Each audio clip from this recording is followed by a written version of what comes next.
वन्दे ब्रह्मपुराधिपं श्रीसहजानन्दं च मूलाक्षरम्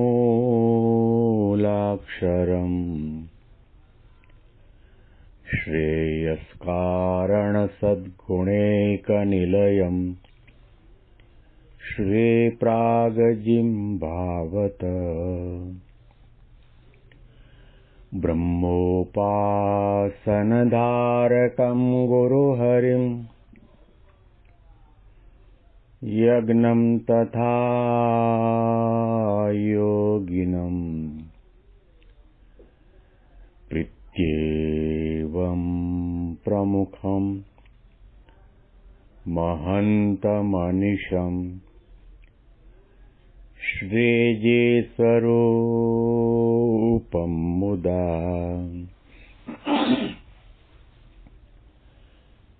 મહિમાનો મહિમા પ્રવચન માળામાં આજે 6 સપ્ટેમ્બર 2025 શનિવારના દિવસે તમામ સંતો હરિભક્તોને મારા સાષ્ટાંગ પ્રણામ. જય સ્વામિનારાયણ. હેપી વચનામૃત શતાબ્દી મહોત્સવ. હેપી પ્રમુખ સ્વામી મહારાજ શતાબ્દી મહોત્સવ. છેલ્લા 34 દિવસથી આપણે ગઢડા અંત્યનું 26મું વચનામૃત સાંભળી રહ્યા છીએ. મહારાજ કૃપા કરીને પોતાના શરણની અંદર આવેલા તમામ સંતો હરિભક્તોની ભક્તિ પરિશુદ્ધ બને અને તમામ સંતો હરિભક્તો મુમુક્ષુ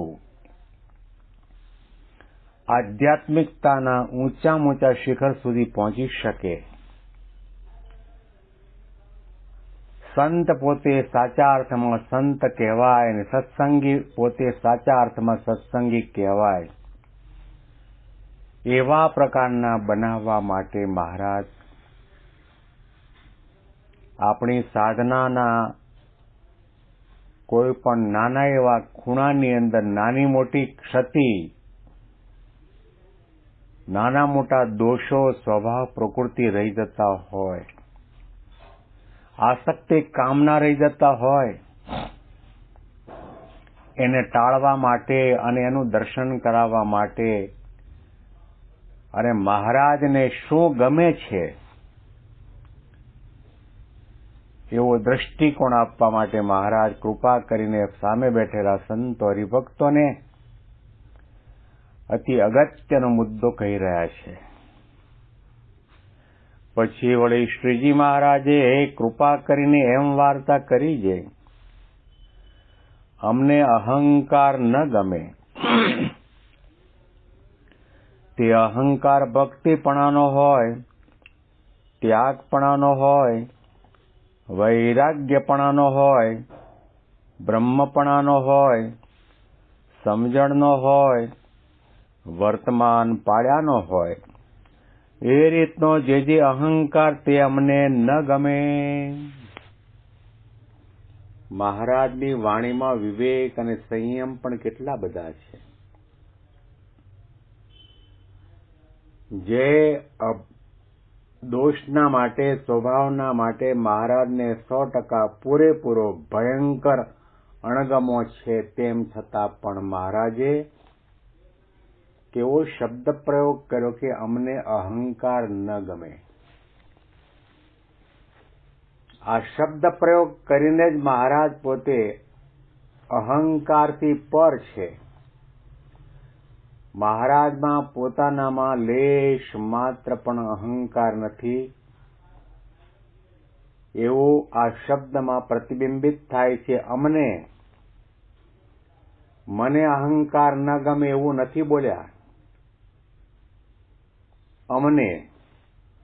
અને એનો બીજો ગર્ભિત અર્થ એ થાય છે કે મહારાજ એમ કહેવા માંગે છે કે મને તો અહંકાર નથી ગમતો, પણ અમને એટલે મારું અક્ષરધામ અનાદિ અક્ષર બ્રહ્મ ગુણાતીતાનંદ સ્વામીને પણ અહંકાર નથી ગમતો અને અમારા ધામની અંદર રહેલા અનંત મુક્તોને પણ અહંકાર નથી ગમતો અને ગુણાતીત ગુરુ પરંપરાને પણ અહંકાર નથી ગમતો. અને અહંકાર કેવા પ્રકારના આવે છે, શેના આવે છે એ પણ મહારાજે સંક્ષિપ્તમાં ઉલ્લેખ કર્યો. ભક્તિપણાનો અહંકાર આવે. આ સત્સંગની અંદર મારા જેવી કોઈની ભક્તિ નહીં. ભલે વાણીથી ન બોલે, ભલે ક્રિયા દ્વારા, આચાર વિચાર દ્વારા અભિવ્યક્ત ન કરે, તો પણ દિલ દિમાગના કોઈ પણ નાના મોટા ખૂણામાં અહંકારનો અંકુર જાગ્યો તો સમજો કે તમારા સોનાના થાળની અંદર 56 પ્રકારના ભોગ ભગવાનની આગળ ધર્યા છે, તો પણ એ ભક્તિના 100% માર્ક્સ ન મળે. કહેવું હોય તો કહી શકાય કે ચૂરમામાં, લાપસીમાં, શીરામાં મુઠ્ઠી ભરીને ધૂળ ને કાંકરા નાખ્યા હોય એના જેવો આપણો થાળ થઈ જાય.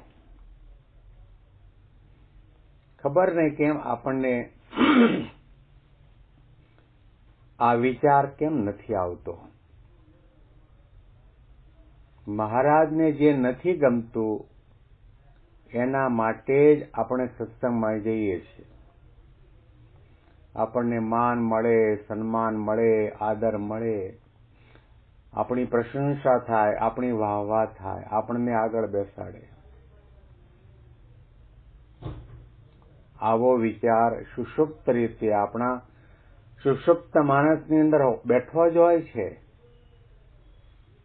અને કદાચ આપણે એ અહંકારને કંટ્રોલ કરવા માટે વિચાર કરીએ કે આપણને આગળ ન બેસાડે તો સારું, પણ સંતો કે વ્યવસ્થાપકો પાછળ બેઠેલા આપણને ઉઠાવીને આગળની હરોળમાં બેસાડે એટલે થોડા મનમાં ગલગલિયા થાય ખરા. સારો ઉતાળો મળે.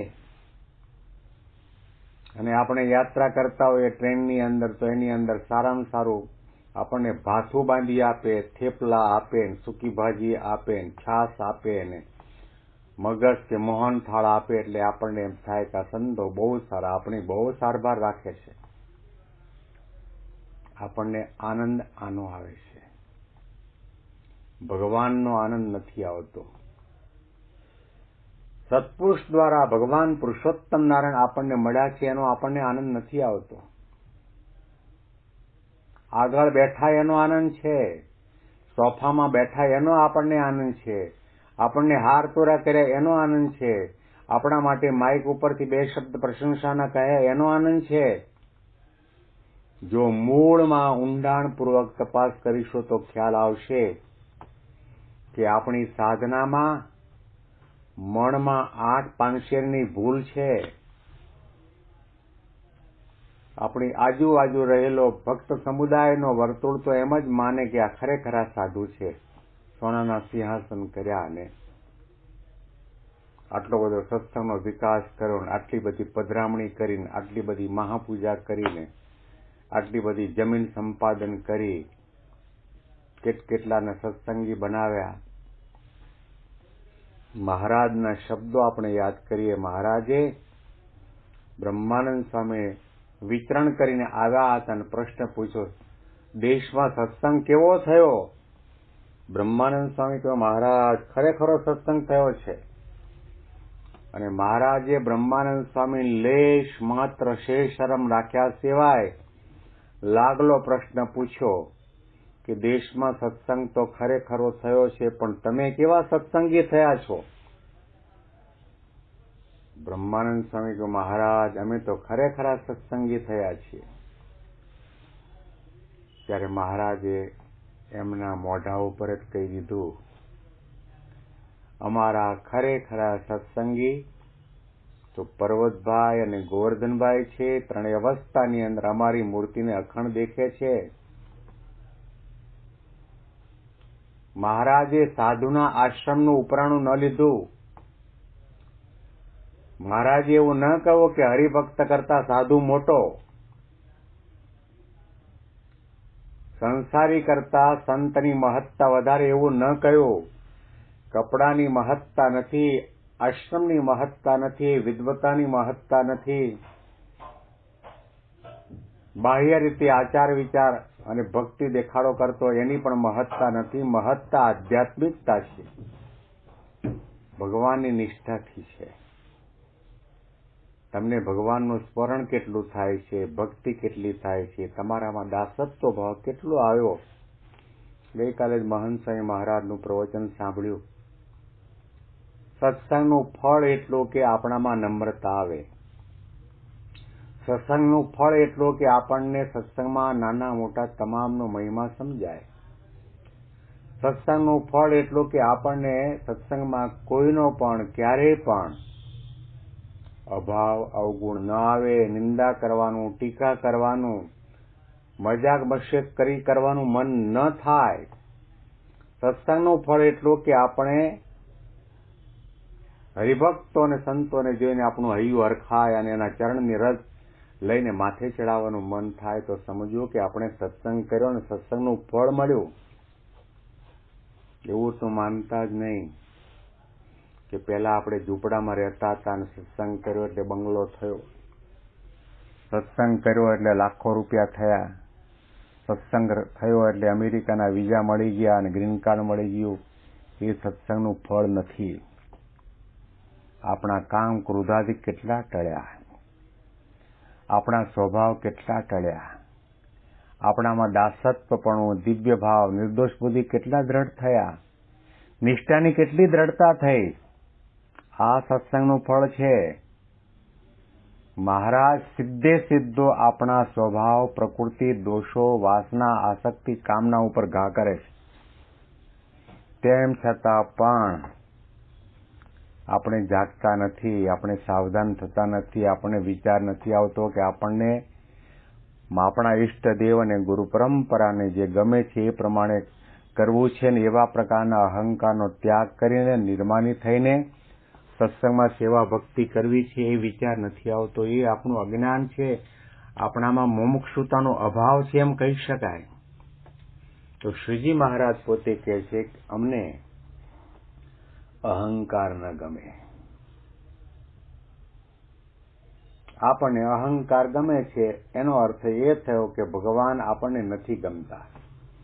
જો ભગવાન આપણને ગમતા હોય તો આપણા ઈષ્ટદેવ ભગવાનને જેની સાથે શત્રુતા છે એની સાથે આપણને શત્રુતા થઈ જાય, એની સામું જોવાનું મન ન થાય. ખૂણે ખાંચરે ક્યાંય પણ કોઈ પણ પ્રકારનો નાનો મોટો અહંકાર, ઘમંડ, રાગ, દ્વેષ, ઈર્ષા છે એને કાઢવા માટેનો પ્રયત્ન થાય અને એને ટાળવા બાળવા માટે આપણને દાસ થાય કે મને આ બધા દોષો, સ્વભાવ, પ્રકૃતિ ભગવાનના વાલા ભક્તની પદવીમાં ભળવા દેતા નથી. આ પંક્તિના અનુસંધાનમાં વિશેષ વાતો આપણે આવતીકાલના પ્રવચનમાં સાંભળીશું. તમામ સંતો હરિભક્તોને મારા સાષ્ટાંગ પ્રણામ. જય સ્વામિનારાયણ.